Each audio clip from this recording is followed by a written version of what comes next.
brothers and sisters, fratres and sorors. This is Father Joseph, and tonight we will be discussing the top 4 reasons why spiritual people gets depressed. Now, this is a topic that has been asked to me by several people. A lot of people are asking me this, especially those people in the, spiritual path. Yung iba mga baguhan, yung iba is, matagal na sila sa kanilang mga spiritual path, and, it seems that nagkakaroon din sila ng depression. So, regardless if you are still new in your spiritual path or you are someone that has been practicing spirituality for quite a long time, then, depression is still seen or observed in these different kinds of spiritual practitioners. Now, ano ba kasi ang problema? No? Ano ba daw ang problema? There are top 4 reasons. I don't know, maybe may mga iba pang rason which we can discuss later on. You can add if you think na kulang yung explanation ko. But for me, based on my experience, my personal experience, and also based then sa experiences ko with other people when they ask me when they ask me help, nung may mga taong lumalapit sa akin they ask advice. Father Joe, paano ba how to handle these kinds of depression that we are experiencing right now? So yun, hindi lang siya para sa mga baguhan, but pati na rin sa mga taong matagal na sa spiritual path. And yun nga, as I was saying earlier, I will be discussing the top 4 reasons. However, hindi lahat ng rason na ito hindi lahat ng mga reasons na to na-experience ng lahat. So maybe others only experience, let's say, 3 out of 4, maybe 2 out of 4, or 1. But technically lahat at least nadaanan ang isa sa mga to. Okay? So, sana ba? Okay. Share ko muna ang links so that, kung mas madami tayo, mas maganda yung usapan. Alright? So, by the way, this is a test live. So, pili lang kayo ng isa if you're more comfortable watching from YouTube, or if you're comfortable watching from Facebook, then it's fine. I'm also live on my YouTube.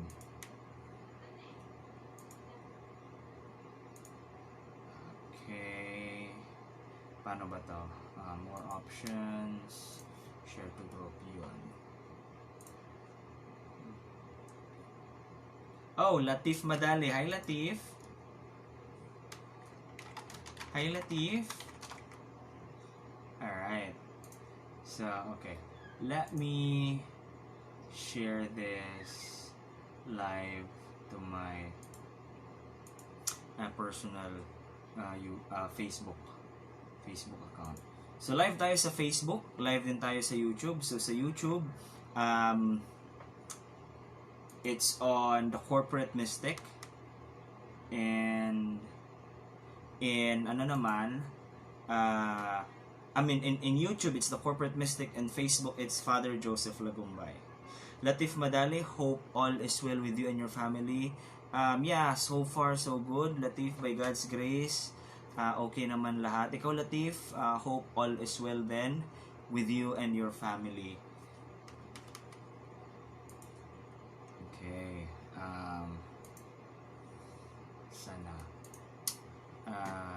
Alright. So you can join me on YouTube. You can also join me on Facebook.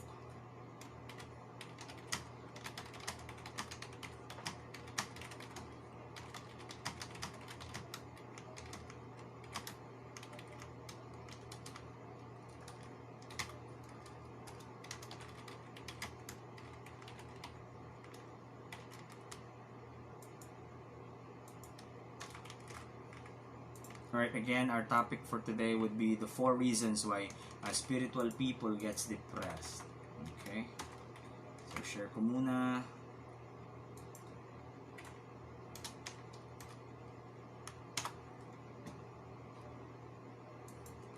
Latif, amen. Okay. Alright, so we will be sending this to our friends. And, alright, eto.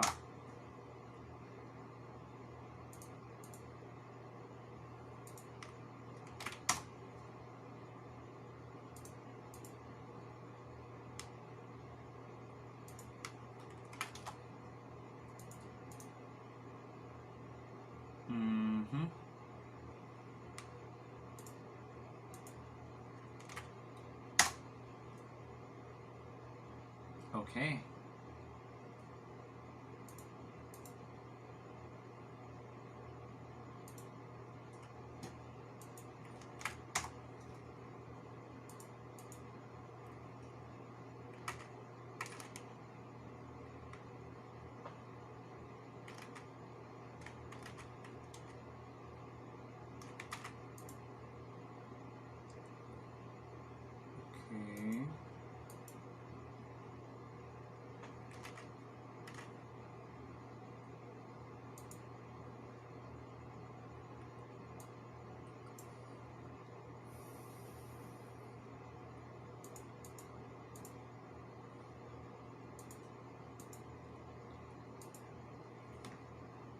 Alright.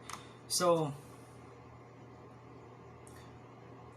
bakit ba nagiging depressed yung tao?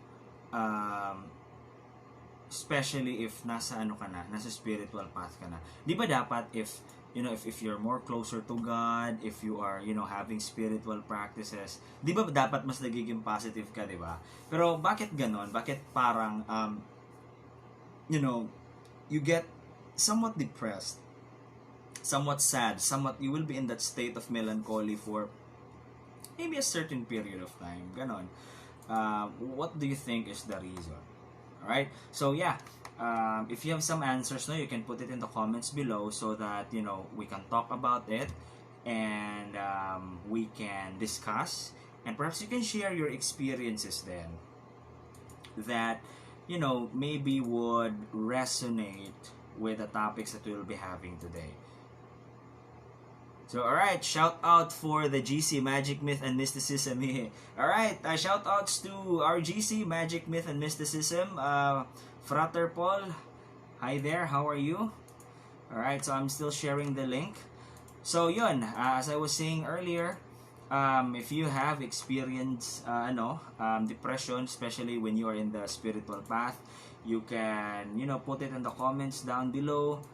Share with us your experience, and along the way while we are having a discussion, we will be able to talk about it, and we can perhaps maybe set your experience as an example. Okay, all right. Okay, so yeah, may mga viewers na ba? Meron na. Alright, so yeah, let's start. Okay, so let me start with the first reason, no? So, pinagdaanan ko to, and I'm sure pinagdaanan din ito ng iba. So, if you have experienced this, please put it down in the comments below. Nang sa ganun mapag-usapan din natin yung experience mo. So, number 1 is, pinaka-common to, feeling of isolation. Para bang, yung tipong, you feel that nobody understands you, whether it's your friends or your family.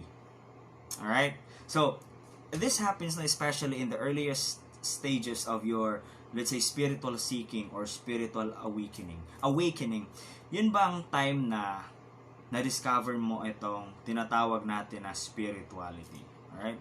Oy, Frater Paul, G. Kaloy. Hi there, Frater Paul. How are you? Okay.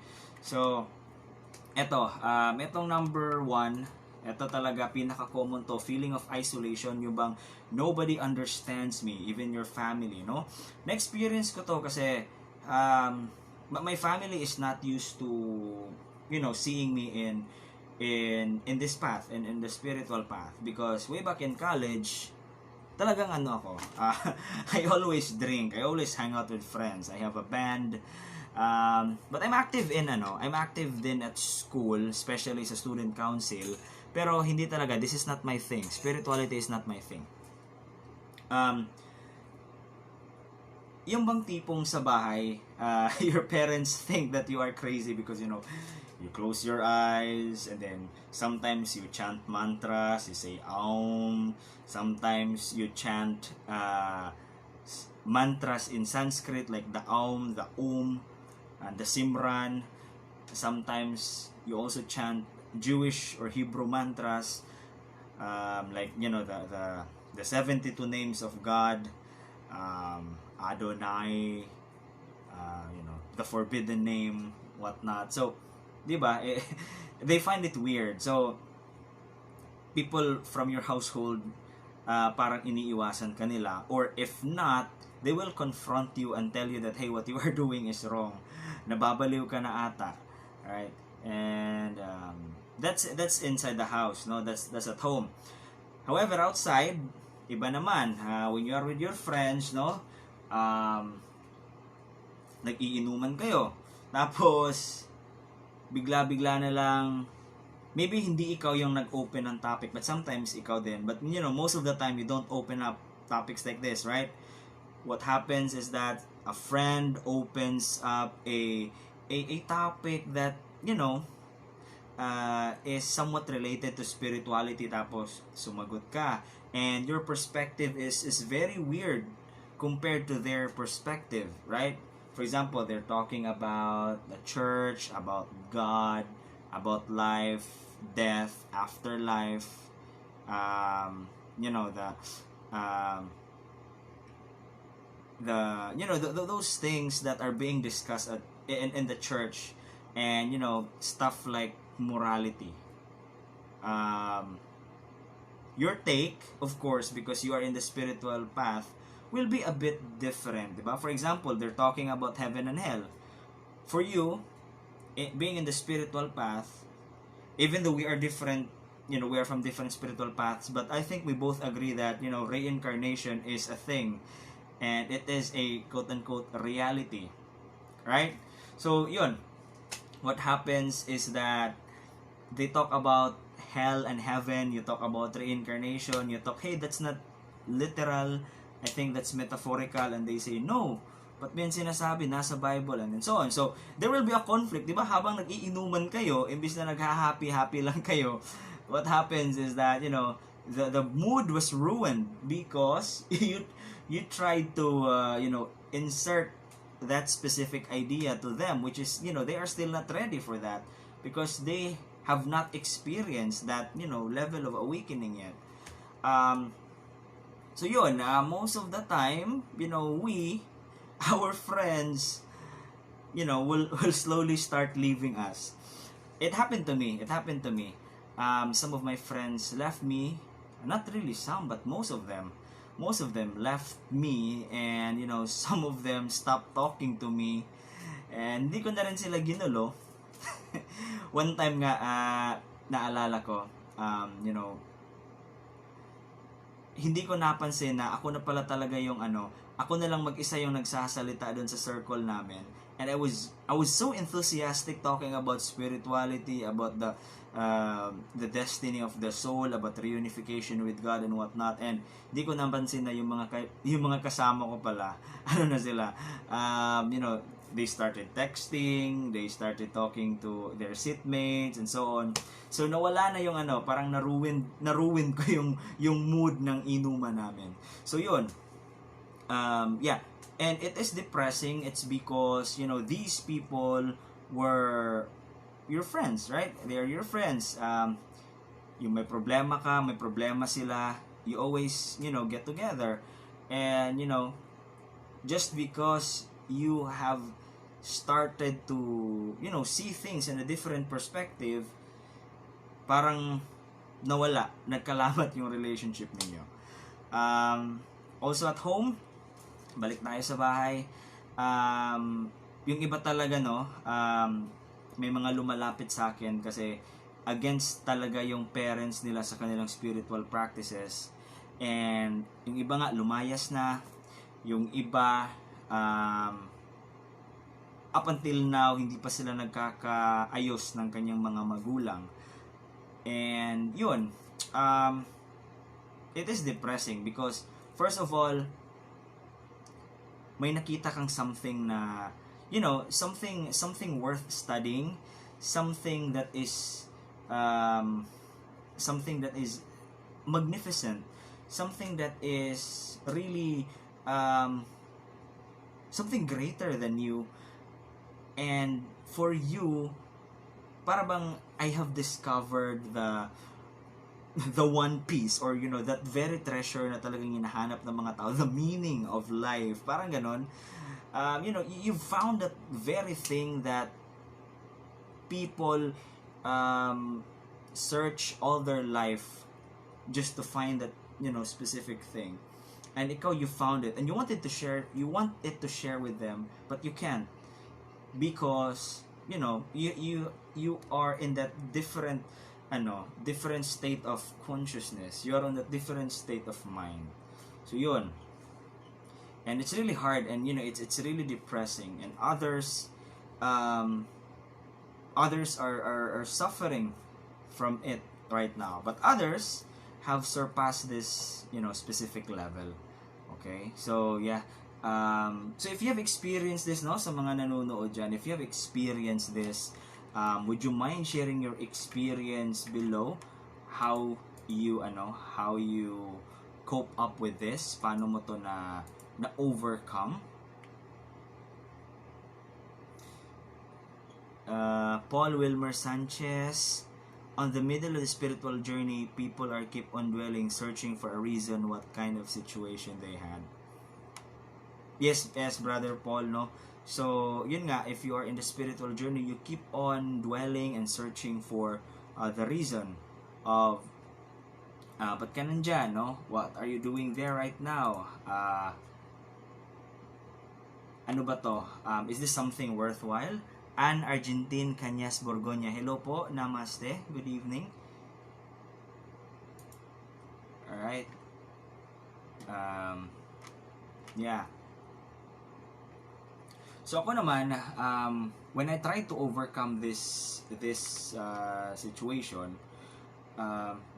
yung hindi siya madali, but you know, dinahandahan ko sa family ko. Dinahandahan ko sa family ko na i-explain sa kanila or ipaintindi sa kanila kung ano itong ginagawa ko. Hopefully, I mean, yeah, eventually in the end naman, no, natanggap din naman nila, but you know, they haven't really fully understood it 100%. But yun nga, talaga importante din yung importante yung acceptance sa family, acceptance sa sa mga siblings mo, because they don't have to follow you. Isa din sa nagkukos sa atin ng depression, it's because we are in the spiritual path, sometimes gusto natin silang hilain para makita nila sana yung nakikita natin. But we need to remember and we need to understand that you are in a different level of consciousness. You are in a different mindset. Okay? Kahit magkapamilya kayo, kahit most likely you have similar genes, but you know, you have different quirks, you have different personalities, and hindi mo pwedeng ipilit sa kanila ang isang bagay na hindi pa sila ready. Okay? Because what happens is that kung ipipilit mo sa kanila ang bagay na hindi pa sila ready, it will only cause trouble, it will only cause turmoil, right? Okay.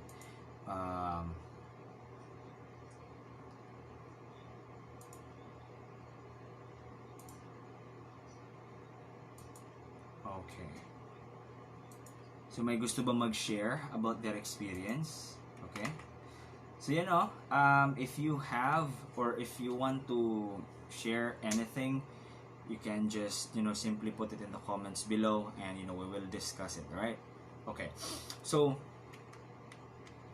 Paul G. Caloy. Yung ibang practitioner kasi akala nila 100% okay buhay nila.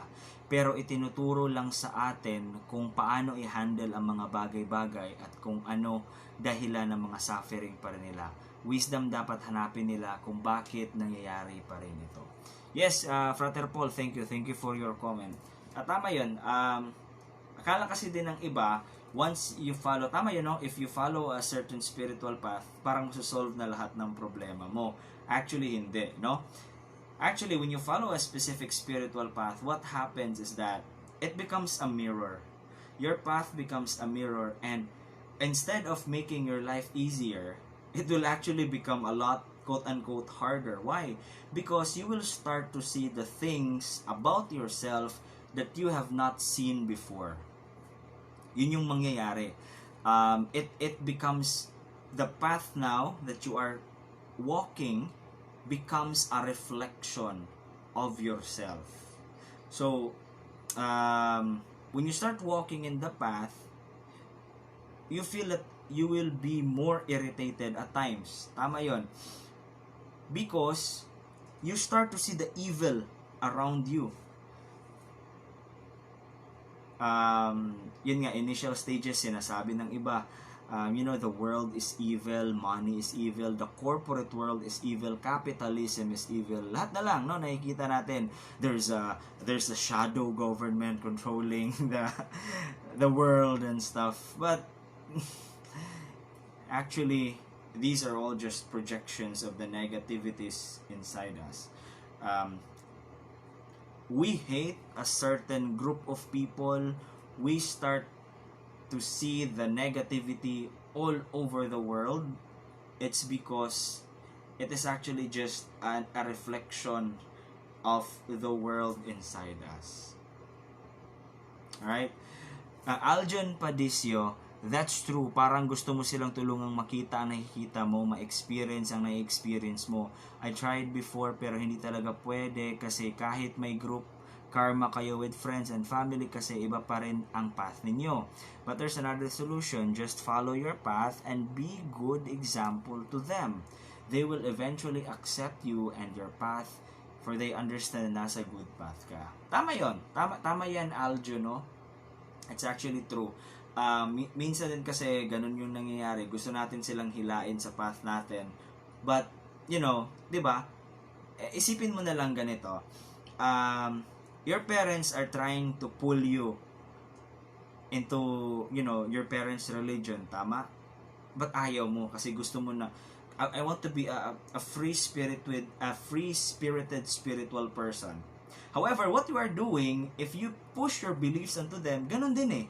Hinihila mo din sila. So parang tug of war, di ba? It now becomes a battle of principles. It now becomes a battle of religious beliefs. Kahit sabihin mong you are in a spiritual path, but since it crystallized in you and you think that it is the only true path and then hinihila mo sila papunta sa path mo, then, it becomes crystallized and hindi na siya talagang, hindi na siya path for the free-spirited, di ba? Because it becomes a doctrine. It becomes a dogma na, okay, kailangan ko silang hilahin papunta dito para bumuti sila, para mapunta din sila sa enlightenment, para mapunta din sila sa ascension or whatnot. But truth is, even if they are in a religious path, in a very mainstream Christian religious path, they will still find enlightenment. All path leads to God. It's just that the level of consciousness that we have right now are different. So for them, that is enough. For them, that connects them to the divine or that connects them to God. So let them be. Ikaw na nasa ibang level ka na ng pag-iisip, then you pursue your path. But do not think that their path is lower than your path right now, because that's not the case. Okay? There is just a path that is being tailored fit na specific sa kanilang consciousness, specific sa kanilang level of evolution for the time being. So tama yon. So, yeah, just follow your path and be a good example. For example, I have friends dati, kainuman ko din. he is very spiritual, but he's into Christian spirituality. Now, hindi rin siya maintindihan ng mga barkada namin kasi he became a Christian. He was parang na-convert siya from being a Roman Catholic, naging born again Christian. But kung titingnan mo naman yung buhay niya, nagbago yung buhay niya from being basabulero, from taking in drugs, prohibited drugs. Nagbago buhay niya. And he is a living testimony that God really, works, di ba? Following the path of Christ is effective. And, it is something na hindi natin dapat minamaliit. Di ba? Kasi nasa spiritual path ka na, you talk about chakras, you talk about enlightenment, you talk about all this shit, this spiritual shit, pero hindi naman nakikita sa buhay mo. Etong born again Christian na to, Jesus lang lahat, God is love lang lahat, sing praises, hallelujah lang lahat. But that specific path na tinatahak niya ngayon, change himself, change his life for the better. Diba? So, sino ngayon ang tunay na mystic? Sino ngayon ang tunay na spiritual? Ikaw na parati nilang nagtatopic about chakras, about reincarnation, about ascension. We always, talk about these big things, but we can't even, change ourselves. Tama? Yun yung kasing pinaka-essence ng path eh. The essence of the path is, it's actually transformation. No? So, if nasa satanic path isang tao ito, he's practicing Laveyan Satanism. But because of that, he becomes very gentle. He becomes very good. He becomes, he becomes very spiritual in a way na parang hindi siya makabasag pinggan. Titingnan mo ba siya based on his path or based on his character? Diba? It's because your beliefs will not make you a better person. Your behavior does. Okay? Alright. Tama po, Aljun Padiso. Tama po, there's no high or low path. It doesn't mean na initiate ka sa path mo, you are better than them. They are on their own path. Baka masincere pa siya sa'yo. Meron kasing tinatawag na unconscious disciple. Exactly. That's correct, brother, no? That's correct, brother. Tama 'yon. Kasi diba, we cannot judge people just because, they are in a religious path. Isa din yan sa parati kong sinasabi. Yung iba kasi, especially pag nasa spiritual path na, dami ng sinasabi, activated daw yung chakra niya, open daw yung third eye chakra niya, mga ganun. Pero kung makapag-run sa Facebook, parang diba? So, feeling of isolation, nobody understands me. Ito kasing path na tinatahak natin, kaya nga tinawag siya na path, diba? It's a road, isa siyang daanan. So, this is a path, this is a journey. So, kunwari, papunta tayo ng palengke, may main road. Pero, that doesn't mean na doon ka lang talaga sa main road pwede dumaan. Baka yung isa sumakay ng eroplano, papunta doon sa palengke. Yung isa dumaan doon sa parang may shortcut, papunta sa palengke, ganon. So, the point is going to the palengke. The point is going to the market, di ba? So, that's it. Okay. So yeah, that's it for the first reason. Now for the second reason is top 4 reasons why spiritual people gets depressed. Reason number 2 is abusive spiritual teachers or fake gurus. Alright. So, eto, ang depression na nafe-feel natin is not during when we are still with our teacher or with our guru. It happens when we start realizing that this is BS. This is BS. Diba? But first, when you were starting up, you will not feel that this is BS kasi pinaniwalaan mo na yung guru mo, yung teacher mo, yung spiritual teacher mo is someone na magdadala sa iyo papunta sa enlightenment or kung ano man yung goal na gino-goal ninyo. Lenny Ramalia Pio. Hello from Dubai. Hi, ma. Namaste. Thank you. Thank you for joining. Alright. So, eto namang abusive spiritual teachers or fake gurus, no? May mga cases na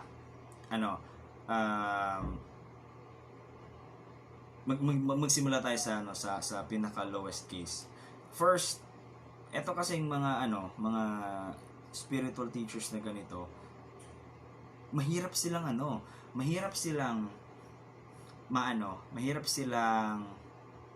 mahuli, especially if hindi ka pa ganun katagal sa, let's say, sa spiritual path. It's because magagaling to magsalita, and wide readers itong mga to, matatalino, marunong mag-counter argument, and they justify all their actions because of spirituality.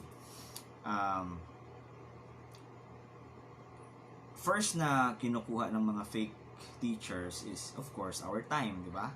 Time we spend with them. Tapos, the more we spend time with them, the more nila tayo na mindset, kasi gagamitan nila tayo ng psychological manipulation. If they are a legit spiritual practitioner, pwede ka din nilang gamitan ng psychic manipulation. But if they really don't have any abilities, psychological manipulation. Actually, psychological manipulation is already very, very powerful. And yun nga, you spend more time with them, and of course, after that, you spend your money to them, right? Always ka na lang nagbibigay kasi always kahihingan, right? Or may bago na naman siyang course na ginawa, but that specific course is parang lang siya,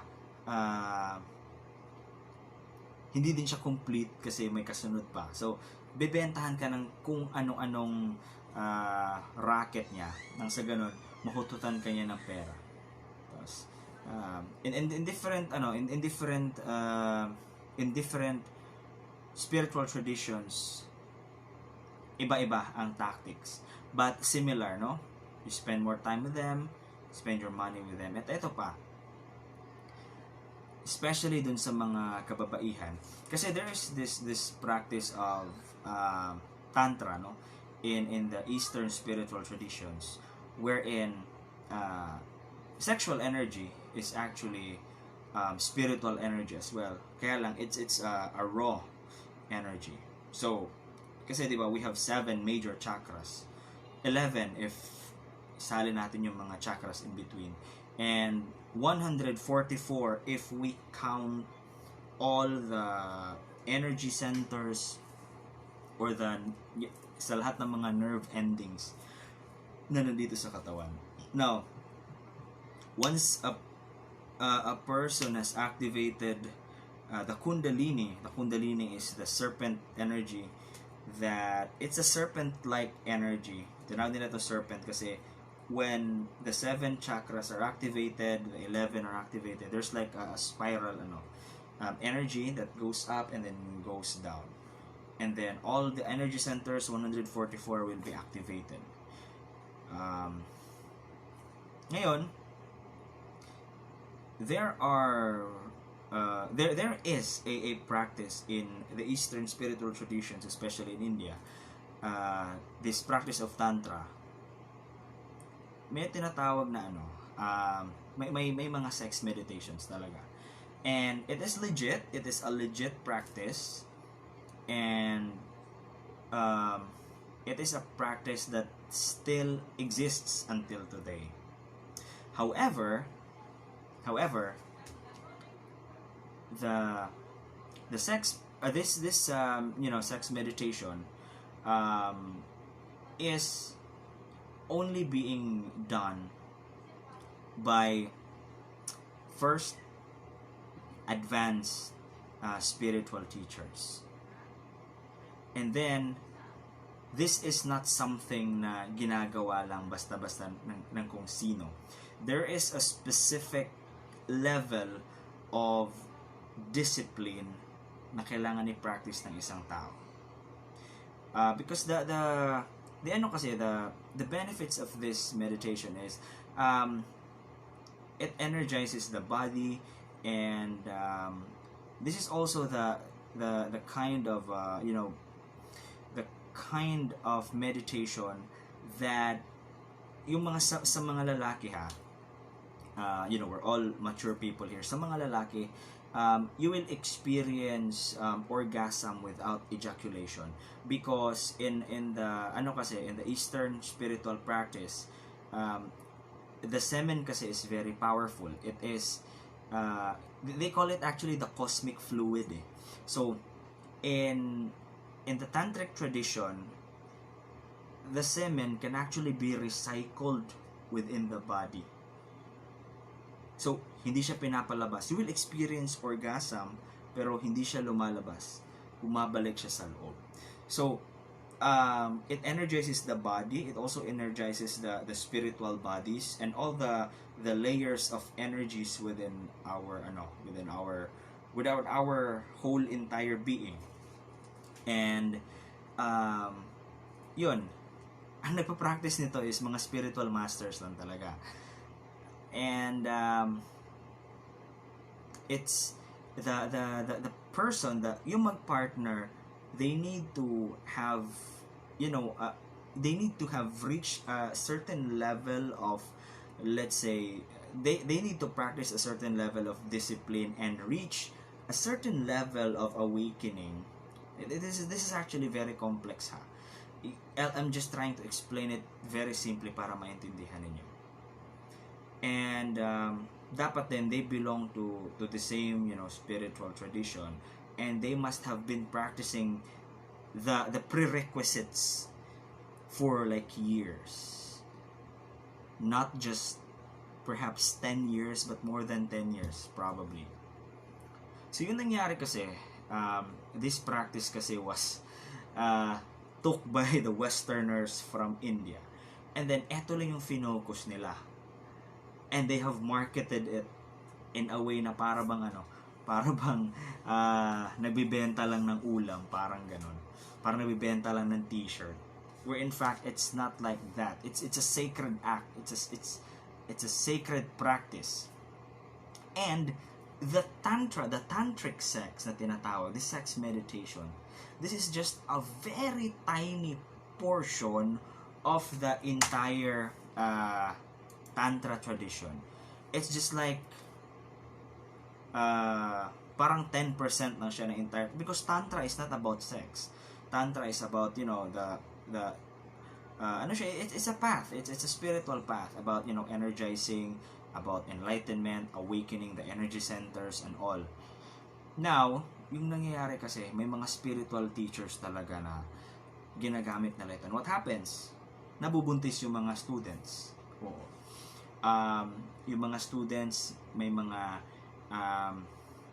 nagiging depressed kasi hindi na niya maintindihan ano nang pinagagagawa nila doon sa ashram nila or sa temple nila. Okay? So, this happens. I have witnessed several, not just one, but several different teachers. Aljun Padisio, in my experience, depression is just the beginning of awakening, kasi parang nag-a-adjust ka pa sa vibration na na-receive mo. And it's like your soul is adjusting sa paradigm shift of consciousness from normal human consciousness to spiritual consciousness. Hayaan mo lang ang heart mo na mag-adjust. Anguish is not bad. Eventually, mag-a-adjust ka rin. Basta along the way, just do good lang talaga. Later on, if the student is ready, a teacher will come. And a teacher does not necessarily mean physical teacher, pwede rin spiritual teacher. Yeah, thank you for that comment, Aljo, no?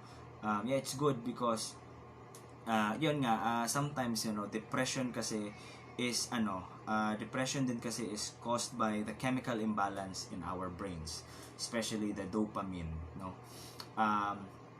Sometimes it happens when if we get addicted into something, then for example, yung you're addicted to alcohol, di ba? And if you suddenly stop drinking alcohol, you feel depressed because your body is used to that dopamine count that the alcohol gives to you. So yun yung yun yung nangyayari. Dito kasi sa spiritual path. Tama yung sinabi mo, no? Depression is just the beginning of awakening. But actually, depression can also happen within the process of awakening. You will get depressed for a couple of times for several reasons. I tell you. And it's not about being more positive and whatnot, because all these other negative emotions kasi, if we try to suppress this will become toxic positivity. So yun yung iniiwasan natin. We need to be authentic and we need to be human. And by being human, that means feeling all the necessary feelings that we need to feel. However, we need to be in control. We need to see that I am not the ego. I have an ego, but I am not the ego. And yung sinabi mo na when the teacher will, when the student is ready, the teacher will come. So, that's actually very tricky because yan din yung sinasabi ng mga fake masters. Oo. Yung mga fake gurus, yun yung sinasabi nila. Your teacher has come, I am your teacher. You are already ready. That's why I am here. That's bullshit. Alright? Because when the student is ready, the master will appear. The master is not a person. The master is actually everything that you experience in life. Because once the student is ready, once his eyes and his heart is open, that's the time that even an Avon catalog becomes a source of wisdom. Even an FHM magazine becomes a holy book. Alright? So, there are actually clues everywhere in your path. Iba sinasabi nila, angel numbers, 1111, 4444, and so on. But actually, aside from those quote-unquote angel numbers, there are actually clues everywhere. Even in your dreams. Even may nakita ka lang friend mo na matagal mo nang hindi nakikita, dumaan lang siya sa harap mo kahit di kayo nag-usap. If you are already in that state of flow, in that state of awakening whereby you are already ready for the messages, then you will understand the message that it brings to you. Even the things that brings us discomfort, those are actually messages coming from the divine. The things that actually irritates us are actually the things that we need to address within us. Ito yung mga bagay na pinupush natin off the side because we don't want to deal with these things. And if the negativity, the bad things that we are feeling, sometimes kasi we try to push this kasi dapat positive lang ako kasi spiritual ako, positive lang ako. Hindi, toxic positivity yung nangyayari. Alright? Castiel Samael Muerte, maayong gabi. Oy, maayong gabi. Algen Padicio, yes, madaming depression pa rin along the way. Dark nights of the soul, ika nga. Yeah, may mga dark night of the soul na nangyayari, but these are the times wherein we get purified. Ito nga dinidiscuss natin. Ito yung mga manifestations ng dark night of the soul. Even us meeting fake teachers, even us meeting fake gurus is actually part of the lesson. Okay?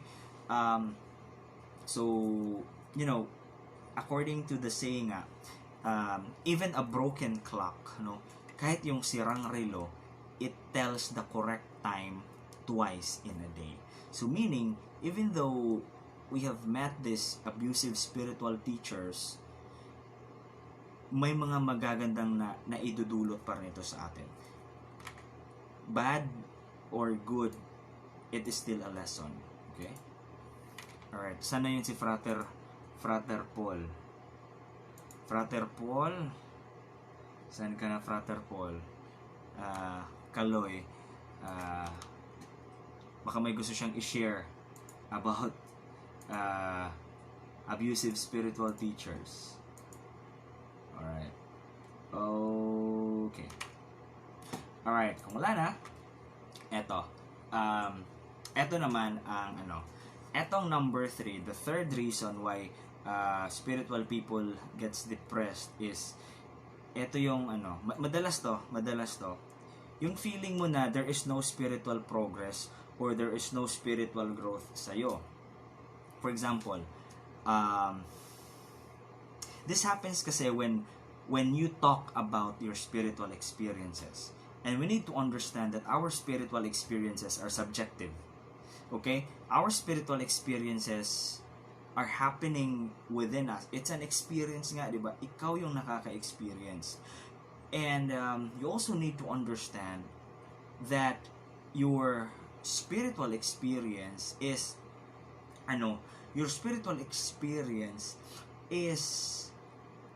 or will not be the same as the spiritual experience of others. Okay? That's one. Second is that it is hard, especially if your mind is not trained, it is hard to differentiate between a legit spiritual experience and hallucination. Okay? Because if we have a brain scanner right now, and you will have a legit spiritual experience as compared to someone who is experiencing hallucination because of maybe taking in drugs, or maybe he has psychosis/neurosis, I don't know. Most likely kasi the parts of the brain that lights up are similar.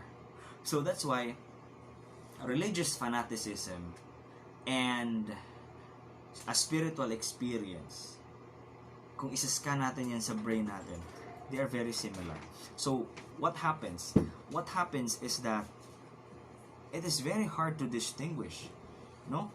So, paano ngayon yan kung etong sinasabi ng friend mo na spiritual experience niya is really not a legit spiritual experience? He was just hallucinating. Or worse, nagsisinungaling siya because gusto lang niya magpasikat, di ba? And ikaw itong nagme-meditate, you are, in the spot of spirituality, nade-depress ka kasi feeling mo you are not growing, di ba? Because you are in a spiritual path. This is a path, so there should be a destination. And if there's a destination, there must be progress. But I don't see any progress. Yun namang friend mo, sasabihin nyo, nakakita ako ng ganito. Naginipan ko yung angels and stuff. May nakita kong alien. Ano pa? Alright, so the surest way to fail is to compare yourself with others. Yun. And it's really guaranteed, because the moment that you compare yourself with others kasi, you are already insulting yourself. That's number one. Number two is that you are trying to look at yourself as if you are exactly the same with your fellow man. Isipin natin na that iba-iba yung experiences natin, iba-iba yung genes natin, iba-iba yung pinanggalingan natin. And if we go a step deeper in the spiritual context, iba-iba yung karma natin, iba-iba yung past lives natin, iba-iba yung number of past lives natin. So with that being said, the experience that you are having and versus the experience that your colleague or your friend is having will really be different, because it will only correlate to your current state of consciousness then. Okay? May tinatawag din kami sa Gnosticism, that especially those people who have reached this what we call the Prophetic Consciousness, we have the greater prophet and we also have the lesser prophet. So both are prophets, but the lesser prophet, they see things or they see their visions in symbols. Parang sa panaginip lang. but they see it more vivid and clear, but it's just symbols. There's also what we call the greater prophets, whereby they really see the actual events, kung ano yung mangyayari. And these people are less than 1% of the population, and we are not even sure if there are such people who exist today in this time and age. But yeah, it is a reality.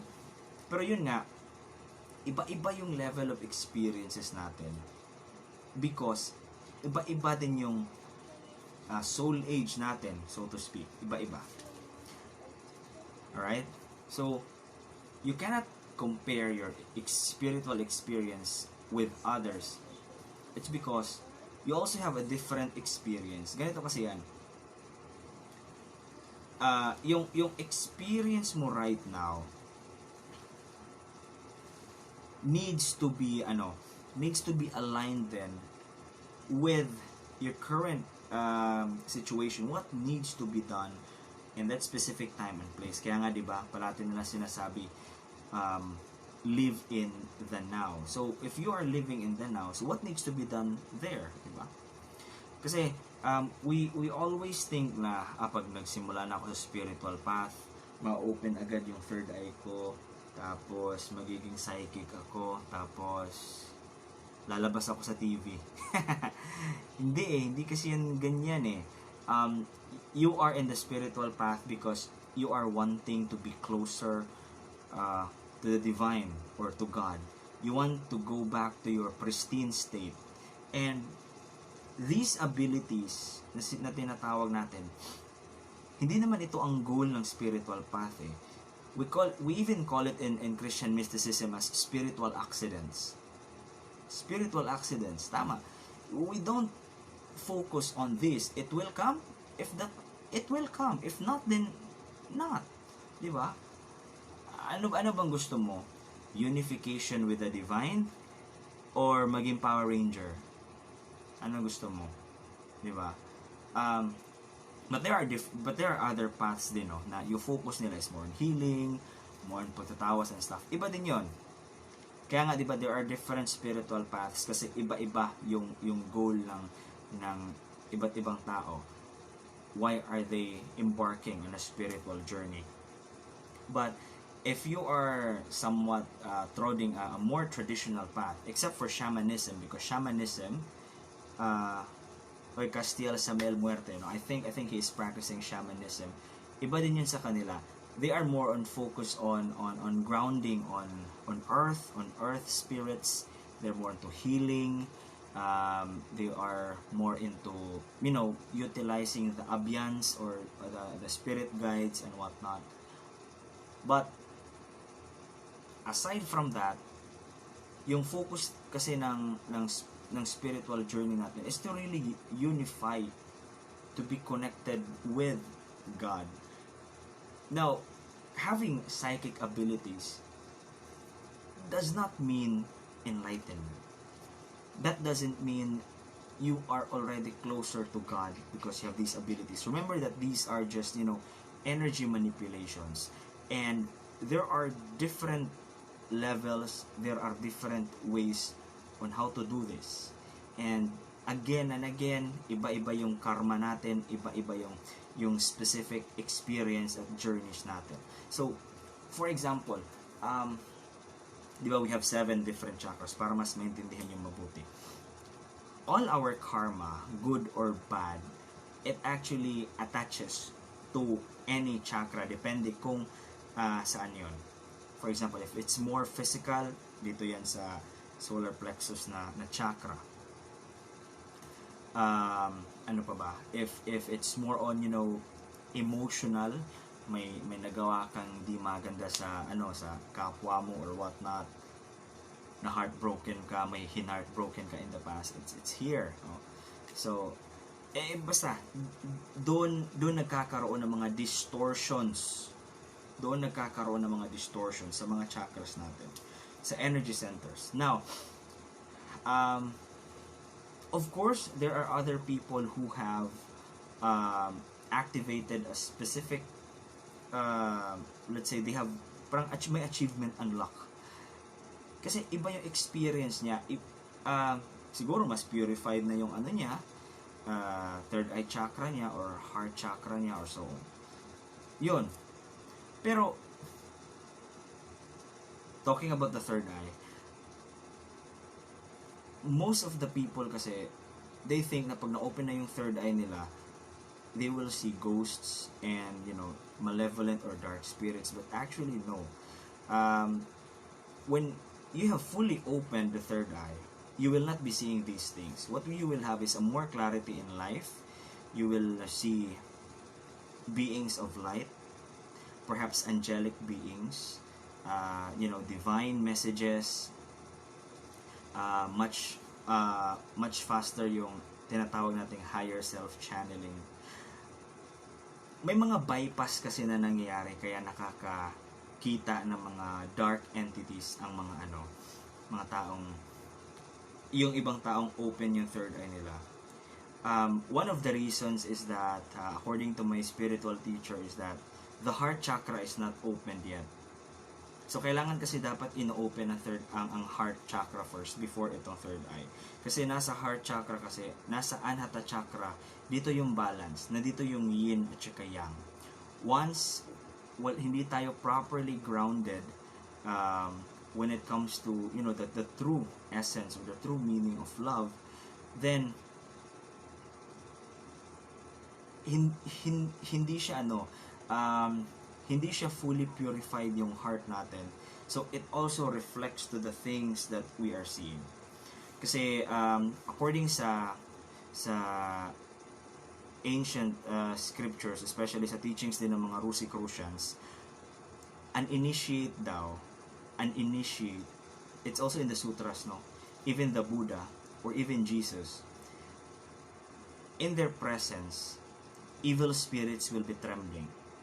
Now, if in the presence of these highly evolved individuals, the evil spirits are trembling, bakit ikaw, kung totoo talaga na totally awakened ka na, why are they not trembling? Nakikita mo lang sila, but hindi sila takot sa iyo, or diba, walang reaction yung presence mo. It's because it's just open, but it's not purified, right? So, but again, that's a different story, and there's also another method of doing those things, because we will be opening another kind of forms. Kasi there are two types of exorcism kasi in a nutshell. May exorcism na may gumagamit sila ng, there's methods ni King Solomon, and may mga methods din na may ginagamit na basta different systems. Gumagamit sila ng mga sistema, whereas may isa namang method of exorcism or fighting psychic battles na hindi gumagamit ng mga incantations, mga spells, or kung ano-ano pa ba mga words.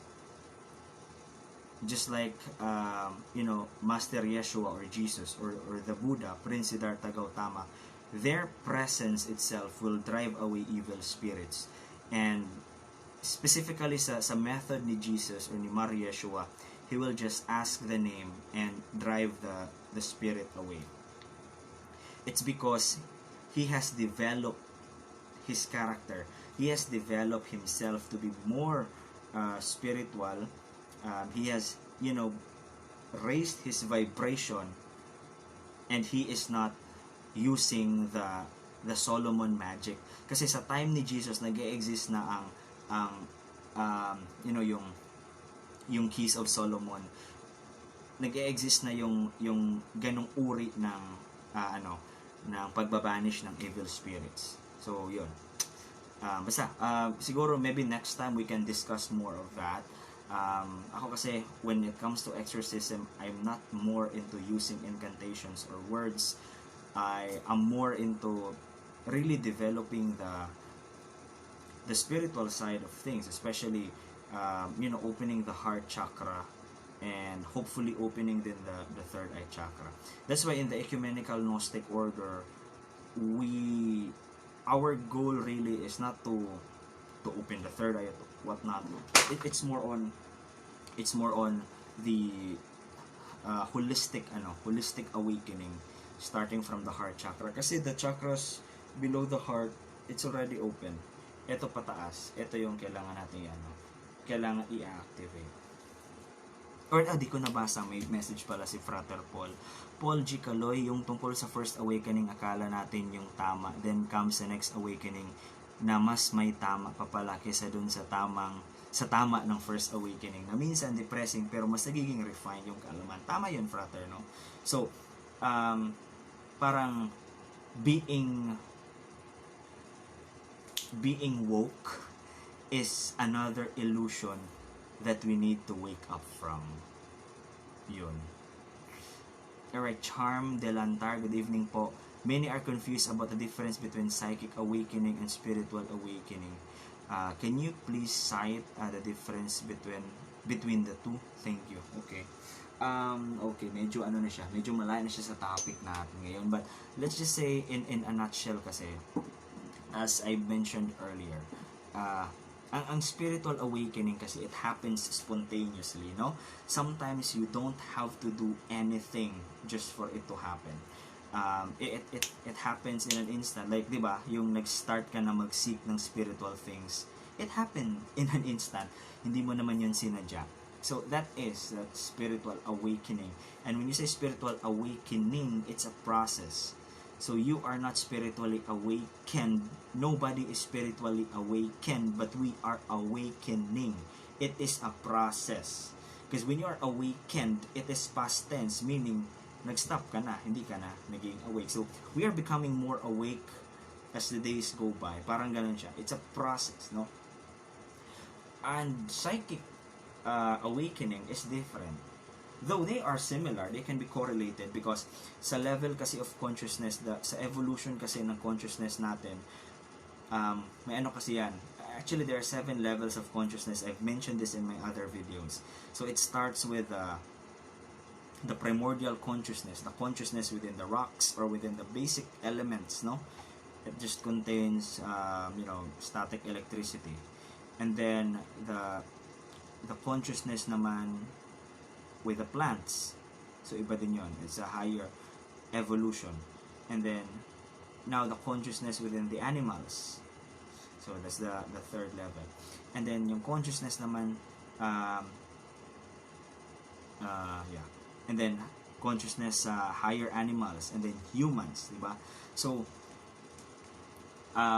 pagdating na dito sa consciousness na ng mga humans, dito na nagsisimula yung tinatawag natin na animalistic. Kasi yung being human kasi, hati pa yan. May physical body, tsaka may spiritual side tayo. So, as humans, may tinatawag pa tayo na animalistic consciousness. After the animalistic consciousness, the 5th level of consciousness, tinatawag natin yan na objective consciousness. So, dito kasi sa objective consciousness, nagiging objective na yung tao from being merely an animal. Parang may goals na siya sa buhay, not necessarily spiritual, but at least nag-evolve na siya, no? Siguro gusto niyang yumaman, gusto niyang tulungan yung parents niya, ganon. Objective consciousness. Next kasi sa objective consciousness, we call that the spiritual consciousness. Doon naman sa spiritual consciousness, yun yung time na nagiging religious na siya, nagsisik na siya ng mga spiritual things. Others become religious, others become more into esoteric stuff. But it's the same. But the more you go deeper and deeper into these spiritual things, doon na lumalabas yung tinatawag natin na psychic consciousness. Kaya most of the time, inaakala ng mga tao na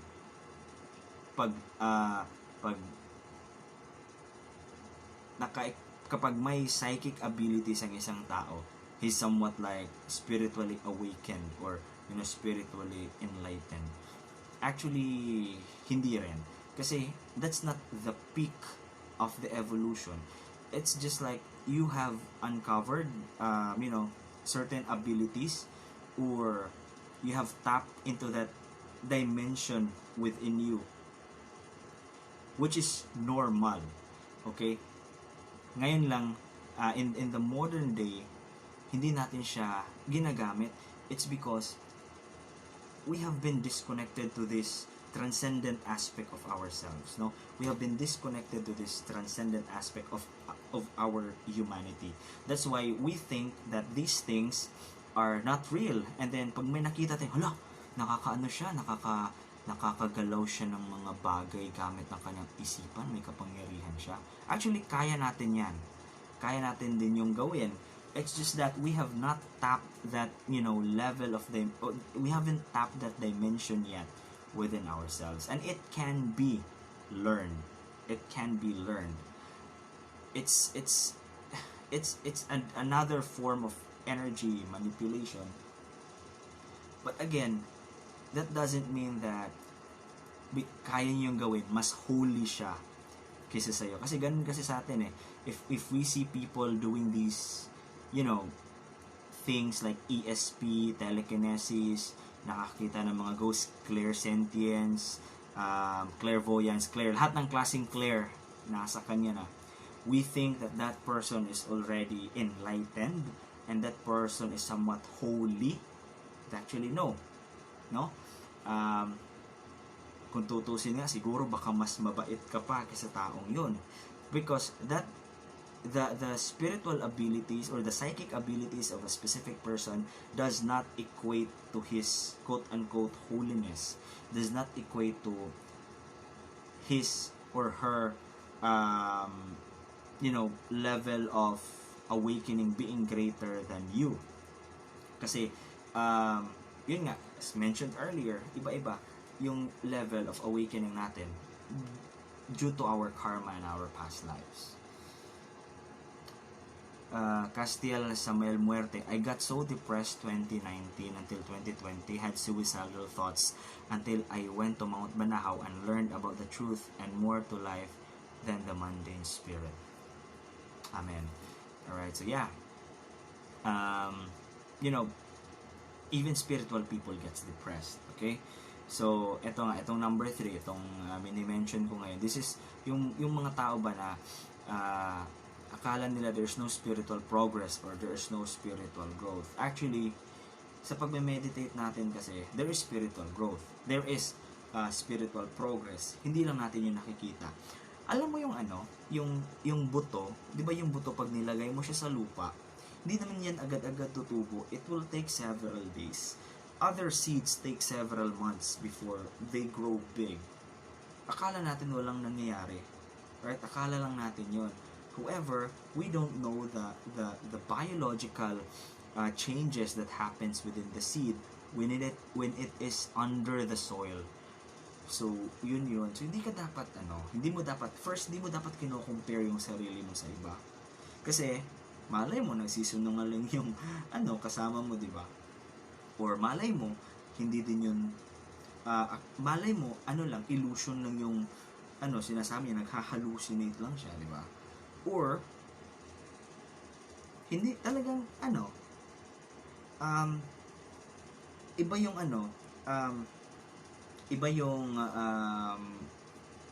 iba yung focus ng spiritual ng spiritual, let's say, path niya ngayon.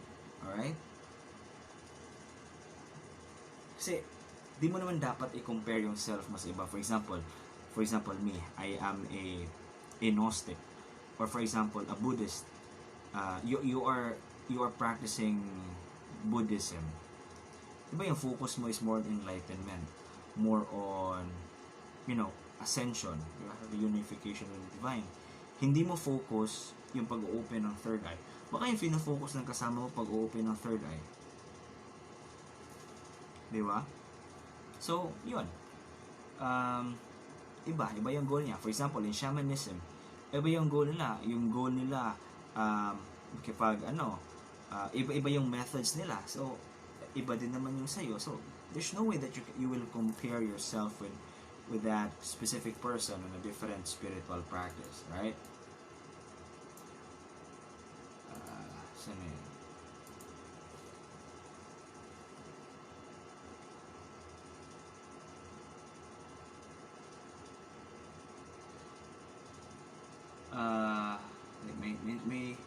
Parang may nag-mention ako. Hindi pala. Okay. Alright. So, Romel Agonos Andoy, yung mga teachings po ba ni Morg Official ay based on his experience or na research niya?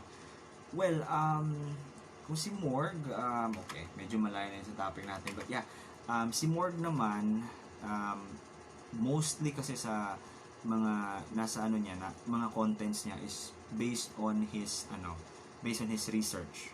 Okay? Yung experience niya, I really don't know. Yung sure ko na experience niya na i-share niya sa YouTube channel niya is yung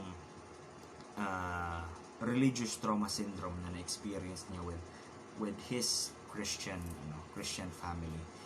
But aside from that, other things, I think ni-research niya yung lahat. Because Morg is also discussing Gnosticism. Yun yung napansin ko, nagde-discuss siya ng Gnosticism this past few days. But I realized na parang ni-research niya talaga yun. Because you cannot elaborate on those things kung hindi mo talaga siya pinag-aralan. Oo. Kasi iba din naman yung ideology ni Morg. Alright? Ano pa to? Alright. So, yun. No spiritual growth or no spiritual